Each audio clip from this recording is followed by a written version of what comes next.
Okay, well, right now it's time to talk about food and their expiration dates. What does that really mean? Well, please welcome back again, Mindy Black, nutritionist. Thanks for coming back. It's great to be back. All right, so I see a lot of food up here, and we're talking about expiration dates, and I think I'm in trouble because I have a lot of this stuff just laying around the house. Okay, well, so can you walk us through this? Absolutely. You may not be in trouble. There are a few things that never expire, and then there are a few things that expire, and some expire depending on if they're open or closed. Okay. So it can get confusing because when you're in the grocery store, it'll say use by or best by or buy by, and those actually all mean different things. So if it says use by, like a canister of milk, use it by that date, okay, or it will go bad. If it says buy by, then that means you actually have about 2 more weeks. So if your yogurt says buy by January 21st, you can still have it for the next 2 weeks. Got you. What about milk though? Like, is there a grace period though? Like, would you like? Is it? I would not play with the milk. Okay, don't play with the milk. Okay, good to know. But these are all best buys. So some of them we can actually keep forever, and some of them you might want to get rid of sooner than later. So the first ones would be something like rice.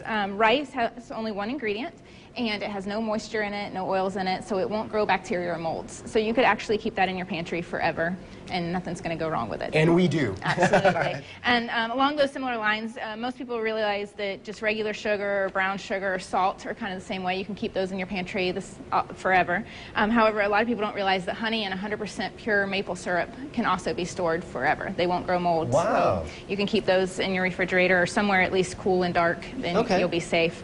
Going from the solids to the liquids, your vinegars are actually highly acidic, so they won't grow any bacteria either. So any of your just white vinegar or balsamic vinegars, you can keep those in a cool, dry place, and they store forever. And then I have pure vanilla extract. As long as it's pure vanilla extract, the alcohol in that will keep it good forever. Oh, that's really interesting. Okay, so the alcohol helps as a deterrent, so nothing else will grow. Or okay, absolutely. The dark horse would be our mayonnaise. Mayonnaise lasts forever. So as a dietitian, I say things that make you go but it has acid in it from lemon and lime, so you can, as long as you keep it in the not in the microwave, in the refrigerator, it can last forever. Even if it's open? Even if it's open. Wow. Yes. Okay. Yes. And then moving on, these are the ones that we actually probably should get rid of. I know a lot of people that have a refrigerator in their garage, and they keep, hodgepodge sodas and beers and things like that. Sodas only last for about 3 months, and beers for 4 months. So if you're grabbing a Coca-Cola and it has, say, the holiday horror nights, you might want to get rid of those. The frozen dinners, a lot of times people will stock up on them because they'll be like buy 2, get 5 or something.